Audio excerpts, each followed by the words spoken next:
Hello hi, कैसे हैं आप लोग। Welcome back to biology lounge, जहाँ पे हम कर रहे हैं बायोकेमिस्ट्री सीरीज। और आज के लेक्चर में हम बात करने वाले हैं about Ramachandran plot. So let's see कि रामाचंद्रन प्लॉट क्या होता है और हमें क्या बताता है। राइट। सो रामाचंद्रन प्लॉट को समझने के लिए हमें एक कॉन्सेप्ट समझना बहुत ज़रूरी है, which is known as torsional angles. अब ये टॉर्जनल एंगल्स क्या होते हैं ये समझते हैं, क्योंकि ये समझ आएगा तो इसके बाद हमें रामाचंद्रन प्लॉट समझ आएगा। तो टॉर्जनल एंगल समझने के लिए कोई भी एक नॉर्मल पेप्टाइड लेते हैं। फॉर एग्जाम्पल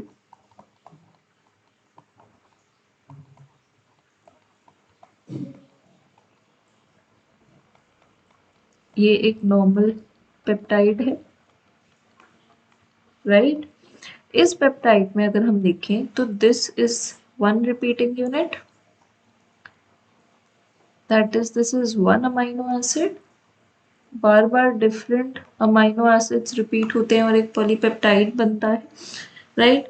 अब अगर मैं इस पॉलीपेप्टाइड चेन की बात करूं तो थियोरेटिकली हर एक bond should be able to rotate.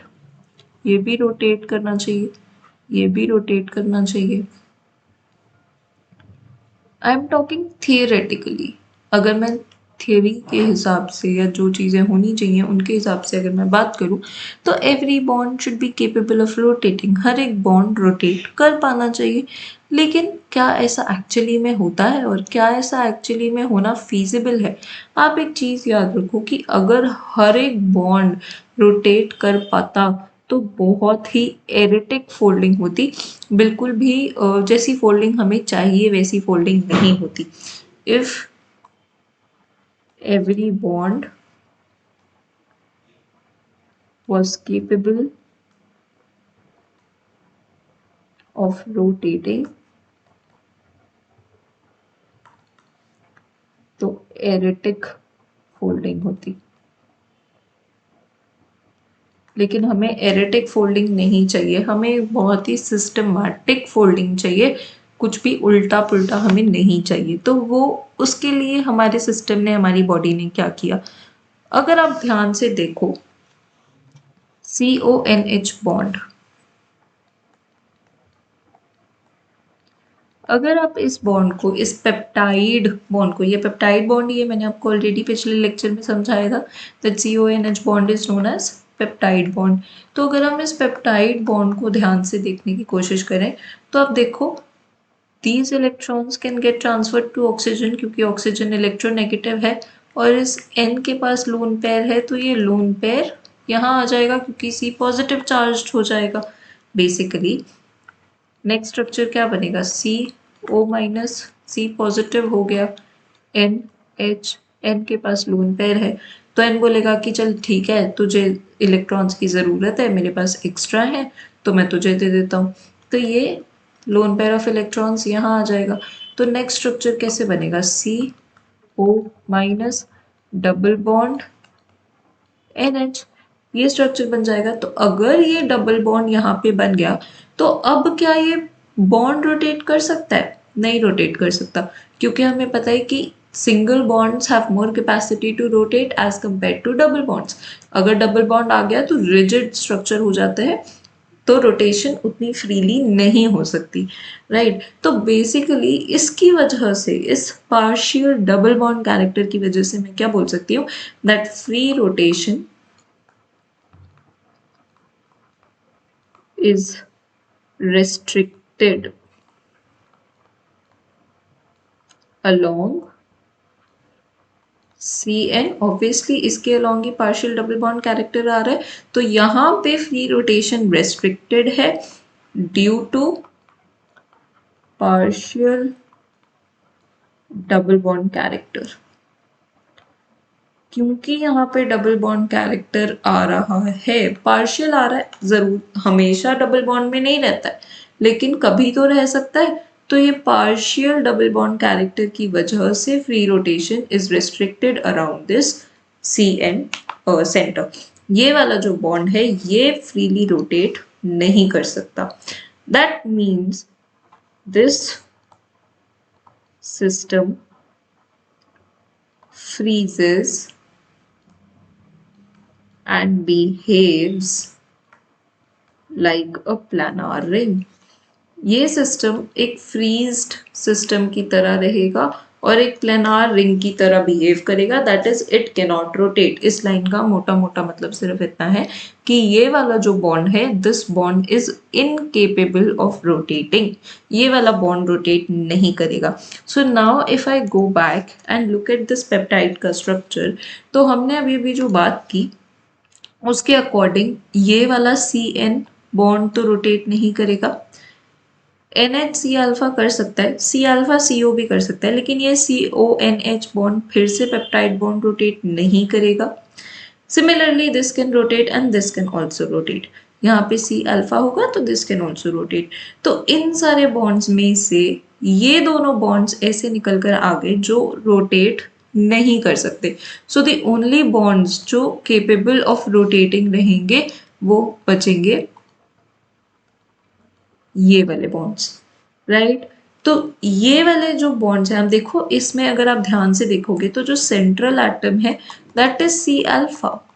C alpha से ही बॉन्ड बना हुआ है। यहाँ इस वाले C अल्फा से देखो, C अल्फा के लेफ्ट साइड और C अल्फा के राइट साइड, C अल्फा के लेफ्ट साइड और C अल्फा के राइट साइड, यही वाले bonds are capable of rotating.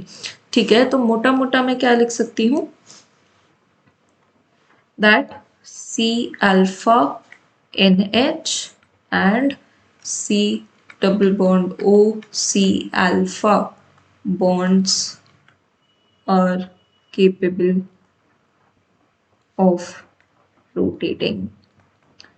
सिर्फ यही दोनों बॉन्ड्स होंगे in the polypeptide which will be capable of rotating. I hope ये बात समझ में आ गई। तो अब हम क्या बोलते हैं, that two ring structures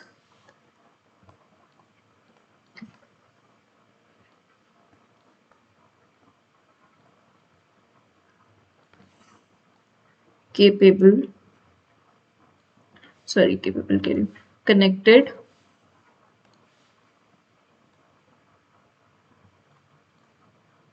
at one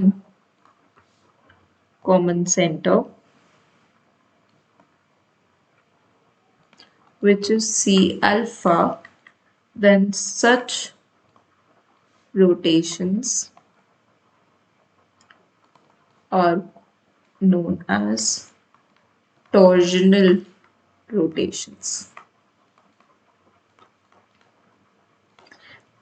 torsional rotations क्या है, rotations along one common center। आप देखो C अल्फा दोनों में इन्वॉल्व है, C अल्फा NH में भी और CO C अल्फा में भी, दोनों में C अल्फा इन्वॉल्व है। C अल्फा के दोनों तरफ वाले बॉन्ड्स रोटेट कर रहे हैं।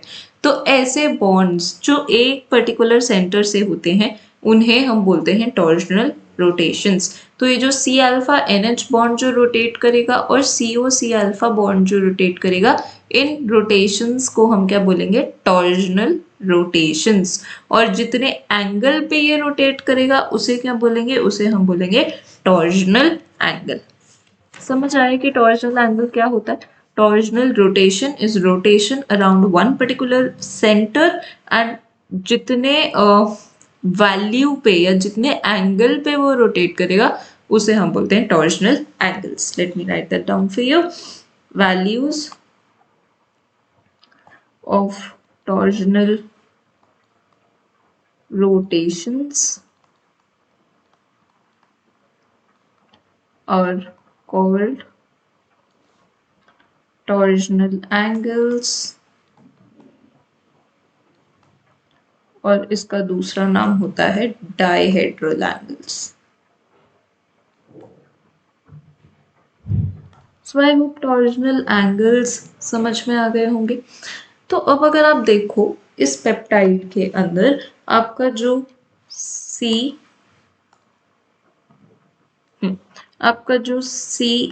Double bond O C alpha वाला जो बॉन्ड होता है, इस बॉन्ड को हम बोलते हैं फाई,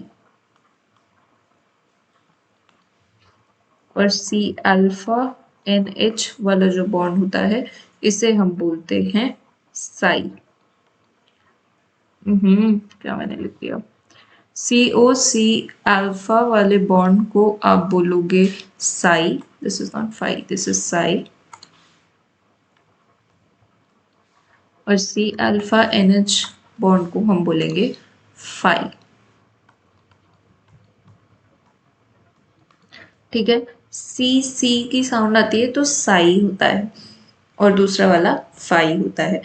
तो एक पॉलीपेप्टाइड में दो टॉर्जनल एंगल्स हो सकते हैं, साई और phi. These are the only angles, these are the only bonds which are capable of rotating। और जब मैं बोल रही हूँ रोटेटिंग तो ऑब्वियसली 360 डिग्री रोटेट करेगा। तो both the angles, both phi, psi and phi can rotate 360 degrees, that is minus 180 degrees to plus 180 degrees। That is the range of rotation जो इन दोनों एंगल्स की हो सकती है। Both of them can rotate from -180 degree to +180 degree. Phi और psi याद रखना है, भूलना नहीं है। सी वाली साउंड पे साई होता है, यानी सी अल्फा CO के बीच में जो बॉन्ड है जो रोटेट करेगा दैट इज साई, और सी अल्फा NH के बीच में जो बॉन्ड है दैट इज फाई। दोनों 360 डिग्रीज यानी कि -180 टू +180 तक रोटेट कर सकते हैं। But we still need more restriction, क्योंकि अगर दोनों बॉन्ड्स 360 डिग्री तक कोई भी वैल्यू अटेन कर सकते हैं, -80 डिग्री से +180 डिग्री तक कोई भी वैल्यू ले सकते हैं, तो फिर से एरिटिक फोल्डिंग होगी। So we still need more restriction, हमें इसको और रेस्ट्रिक्ट करना पड़ेगा। और रेस्ट्रिक्ट कैसे करेंगे? Because most of the values because most of the values of phi and psi are not allowed। Theoretically again 360 degree तक वो कोई भी वैल्यू ले सकता है, -180 से +180 तक कोई भी वैल्यू ले सकता है, लेकिन जब हम उसे प्रैक्टिकली देखते हैं तो ऐसा नहीं होता कि वो कोई भी वैल्यू ले सकता है। क्यों नहीं ले सकता? Because of steric hindrance.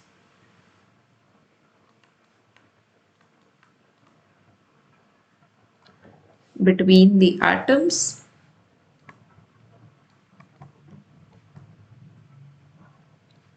in the polypeptide, या फिर the R chains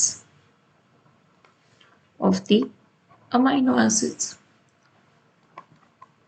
Theoretically they should be able to rotate at whatever angle they want to, लेकिन अगर हम एक्चुअली बात करें इस पेप्टाइड की, इस पॉलीपेप्टाइड की, तो ये जो सी अल्फा है यहाँ पे R ग्रुप भी तो है, और इन R ग्रुप्स की साइड चेन भी तो है। तो वो साइड चेन इतनी बल्की होती है कि इतना ज़्यादा स्टेरिक हिंड्रेंस होता है कि अपनी मर्जी से फ्रीली रोटेट नहीं कर सकते। There are only certain special angles जिन पे रोटेशन अलाउड होती है। So that is the crux of it. Theoretically they should be able to rotate at whatever angle they want to, लेकिन असली में ऐसा नहीं होता। Why? Because of steric hindrance caused by the side chains of these amino acids। Clear होगी बात? Okay, so moving on. तो हमने क्या बोला कि सारे एंगल्स पे रोटेट करना अलाउड नहीं है। There are only special combinations which are permitted. Let me write that down also for you. The combinations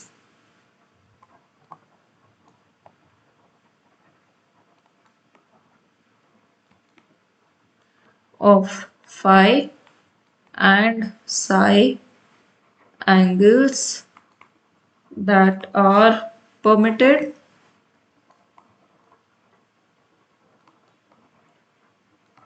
and that are not permitted।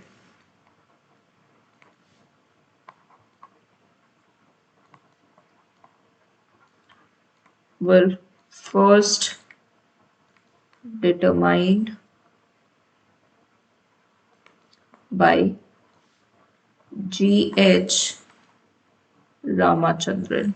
इसीलिए इसको जब हम ग्राफ की फॉर्म में रिप्रेजेंट करते हैं तो उसे हम रामाचंद्रन प्लॉट बोलते हैं, because the person to first determine कि कौन से एंगल्स परमिटेड हैं इनको रोटेट करने के लिए वो थे G.H. रामाचंद्रन। तो जब हम इन परमिटेड वैल्यूज को एक प्लॉट में डालते हैं तो उसे ही हम क्या बोलते हैं, रामाचंद्रन प्लॉट। ठीक है, इस रामाचंद्रन प्लॉट में यहाँ देखो, अगर ये मेरा रामाचंद्रन प्लॉट है फॉर एग्जाम्पल, तो एक एक्सिस पे यानी कि वाई एक्सिस पे मैं सी अल्फा सी बॉन्ड को रिप्रेजेंट कर रही हूँ। दैट मीन्स यहाँ पे मैं साई को रिप्रेजेंट कर रही हूँ। साई है तो यहाँ पे -180 डिग्रीज होगा, यहाँ पे 0 डिग्रीज होगा और यहाँ पे +180 डिग्रीज होगा, क्योंकि हमें पता है -180 से +180 तक होता है। सिमिलरली एक्स एक्सिस पे अगर हम फाई रिप्रेजेंट कर रहे हैं तो यहाँ पे -180 होगा, यहाँ पे 0 होगा और यहाँ पे +180 डिग्री होगा। ठीक है, ये हो गया हमारा। अब आप ध्यान से देखना कि आउट ऑफ दीज 4 क्वाड्रेंट्स, हमें पता है किसी भी ग्राफ के 4 क्वाड्रेंट्स होते हैं, तो जो सबसे लेफ्ट वाला क्वाड्रेंट होता है, द टॉप लेफ्ट क्वाड्रेंट, यहाँ पे आती हैं शीट्स। शीट मतलब बीटा शीट। तो जो एंगल्स बीटा शीट्स बनाएंगे वो एंगल्स इस टॉप लेफ्ट क्वाड्रेंट में फॉल करेंगे। नेक्स्ट जो ये वाला क्वाड्रेंट है इसमें आएगा आपका हेलिक्स। लेकिन helix can be of 2 types, right handed helix and left handed helix. यहाँ पे जो हेलिक्स आता है, जो आपका राइट में जो हेलिक्स आता है, टॉप राइट क्वाड्रेंट में जो हेलिक्स आता है, that is left handed helix. उसके बाद बॉटम लेफ्ट में जो आपका क्वाड्रेंट है, which is this particular quadrant, यहाँ पे भी हेलिक्स बनता है, लेकिन यहाँ पे राइट हैंडेड हेलिक्स बनता है, या फिर आप बोल सकते हो अल्फा हेलिक्स बनता है। समझ आ गई बात? ये जो 4th क्वाड्रेंट है यहाँ पे कुछ नहीं बनता है। अब इन क्वाड्रेंट्स के फंडे को समझो। ये वाले क्वाड्रेंट की अगर मैं बात कर रही हूँ तो मेरा कहने का क्या मतलब है, दैट इट कौन से एंगल्स शीट बनाएंगे जब हमारा साई जो होगा वो 0 से 180 के बीच में होगा, लेकिन जो फाई होगा वो -180 से 0 के बीच में होगा। जब ये दोनों कॉम्बिनेशंस बनेंगे तो शीट बनेगी। अगर आपका फाई -180 से 0 के बीच में है और आपका साई भी -180 से 0 के बीच में है, मतलब दोनों नेगेटिव हैं, तब आपका राइट हैंडेड हेलिक्स बनेगा। अगर आपके angles phi is greater than 0 but and also phi is also greater than 0, in that case आपका हेलिक्स बनेगा। अगर आपका phi ग्रेटर है लेकिन psi नेगेटिव है तो उस केस में आपका कोई भी सेकेंडरी स्ट्रक्चर नहीं बनेगा। ये हमें किसने बताया? ये हमें बताया रामाचंद्रन प्लॉट ने। रामाचंद्रन प्लॉट एक्चुअली में कैसा दिखता है? ऐसा दिखता है, if you can see, beta sheet, left handed helix, right handed helix, and इस 4th क्वाड्रेंट में कुछ भी नहीं बनता है। ठीक है, अब आप यहाँ पे डिफरेंट कलर्स देख रहे हो, इन कलर्स का मतलब समझ लीजिए, रेड या फिर ब्राउन कलर जहां जहां है, it means the most probable allowed angles. जितना रेड वाला पोर्शन है, ये वाले एंगल्स सबसे ज्यादा अलाउड हैं, सबसे ज्यादा कॉमन है। जो येलो वाला एरिया है, अलाउड बट रेयर। अलाउड है, बन सकता है, लेकिन बहुत रेयर है, it is not very common. White वाला जो एरिया है, that is not allowed at all. ये वाले एंगल्स पे बिल्कुल भी रोटेशन नहीं होगा। So you understand this particular plot, I hope so. सबसे लेफ्ट, टॉप लेफ्ट में जो एंगल्स फॉल करेंगे वो शीट बनाएंगे, बॉटम लेफ्ट में जो एंगल्स फॉल करेंगे वो राइट हैंडेड हेलिक्स बनाएंगे, राइट एंड टॉप में जो एंगल्स फॉल करेंगे वो लेफ्ट हैंडेड हेलिक्स बनाएंगे, और बॉटम राइट में जो एंगल्स फॉल करेंगे वो कोई भी सेकेंडरी स्ट्रक्चर नहीं बनाएंगे। सो that is Ramachandran plot for L amino acids. क्योंकि हमें पता है, हमने ऑलरेडी पढ़ा है कि most common configuration for amino acids is L form. तो ये जो रामचंद्रन प्लॉट हमने अभी देखा है that is for L form of amino acids. ठीक है, तो L form of amino acids के लिए आपका जो रामचंद्रन प्लॉट बनता है वो ऐसे ही बनता है। If this is your plot, तो सबसे टॉप लेफ्ट में शीट होगी, टॉप राइट में L H H left handed helix होगा, बॉटम लेफ्ट में राइट हैंडेड हेलिक्स होगा, और राइट में कुछ भी नहीं होगा। This is for L form of amino acids. लेकिन अगर मुझे D form of amino acids के लिए बनाने को आ जाए, रेयर है लेकिन हो तो सकता है। अगर D form of amino acids के लिए बनाने को आ जाए तो सिर्फ इसकी मिरर इमेज बन जाती है। ये जो हमने रामचंद्रन प्लॉट बनाया है इसका मिरर इमेज बन जाएगा for D amino acids. Mirror image से मेरा क्या मतलब है, if I draw it for you, ये आपका टेम्पलेट है, मिरर इमेज बना दो तो यहाँ पे बन जाएगा एल एच एच, इस क्वाड्रेंट में कुछ भी नहीं बनेगा, यहाँ पे शीट बनेगी और यहाँ पे बनेगा R H H. That is for D amino acids. So this is as simple as that. ठीक है, अब आप देखो कि अगर मैं बात करूं ग्लाइसिन की, ग्लाइसिन सिंपलेस्ट अमीनो एसिड होता है। क्यों सिंपलेस्ट अमीनो एसिड होता है? क्योंकि इसका आर ग्रुप हाइड्रोजन होता है, which will cause no steric hindrance. कोई स्टेरिक हिंड्रेंस नहीं होगा इसकी वजह से। तो ग्लाइसिन का जो रामचंद्रन प्लॉट होता है वो सबसे ज्यादा क्राउडेड होता है। क्यों क्राउडेड होगा?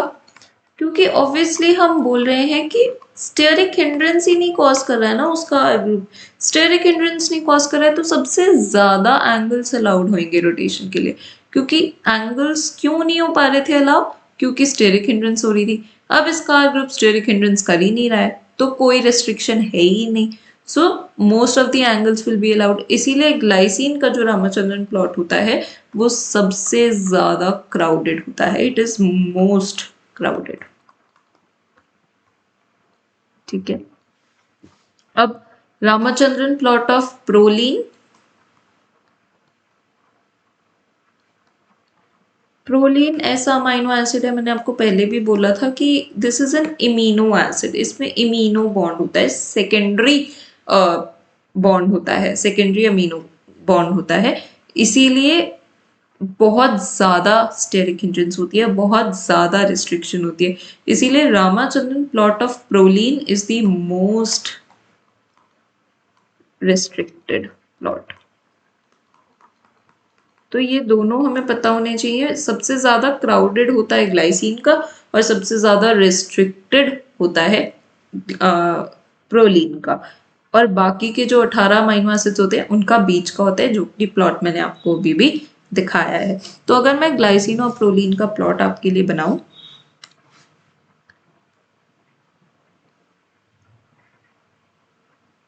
if this is the plot for glycine,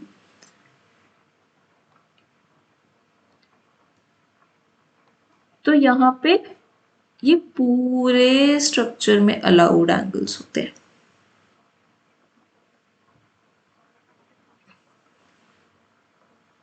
इतना सारा एरिया इसका अलाउड होता है। और इवन जो फोर्थ क्वाड्रेंट होता है जिसमें मैंने आपको बोला कि अलाउड नहीं है, कोई स्ट्रक्चर्स नहीं बनते, इस एरिया में भी ग्लाइसिन अगर है तो बॉन्ड्स बनते हैं, रोटेशन होती है। क्यों रोटेशन होती है? क्योंकि रेस्ट्रिक्शन नहीं है ना इसके आर ग्रुप की। सो this is the Ramachandran plot for glycine, the most crowded one. अगर हम प्रोलीन की बात करें, प्रोलीन का बहुत रेस्ट्रिक्टेड होता है, तो अलाउड जो एरियाज हैं वो बहुत ही कम होते हैं, सिर्फ इतना सा एरिया इसका अलाउड होता है, बाकी कहीं पे अलाउड एंगल्स नहीं होते। This is for proline. ठीक है, अगर मैं बाकी सारे अमाइनो एसिड्स की बात करूं, ऑल दी अदर 18, तो उनका कुछ इस तरह से बनता है। इनका आप बना सकते हो वही जो मैंने आपको दिखाया, जस्ट आपको बना के दिखा रही हूं। This is sheet, this is RHH, this is LHH. This is for rest 18 amino acids. वही है जो मैंने आपको रेड और येलो में दिखाया था। ठीक है, तो ये तीनों टाइप ऑफ रामचंद्रन प्लॉट्स हमें क्लियर हो गए। सबसे ज्यादा क्राउडेड होता है ग्लाइसिन का, सबसे ज्यादा रेस्ट्रिक्टेड होता है प्रोलीन का, और बाकी सबका मिडिल में फॉल करता है। So that is the concept of Ramachandran plot. I hope सबको समझ में आ गया होगा। That is all for this video. That is all for Ramachandran plot. I hope you enjoyed learning it. If you have any doubts at all, आप comment कर सकते हो। Also, you can join my Telegram channel called Biology Lounge, जहाँ पे आपको ये PDF मिल जाएगा। अगर आपको रिवाइज करना है या नोट्स बनाने, it's going to help you. तो आप वहाँ पे ज्वाइन कर सकते हो, वहाँ पे भी मुझे मैसेज कर सकते हो, मुझे मेल भी कर सकते हो। मेल एड्रेस मैं आपको डिस्क्रिप्शन में डाल दूंगी। With that, I'll end this video. I hope you liked it. Please hit like and subscribe and stay tuned for more such videos. Thank you for watching. Happy learning. Bye bye.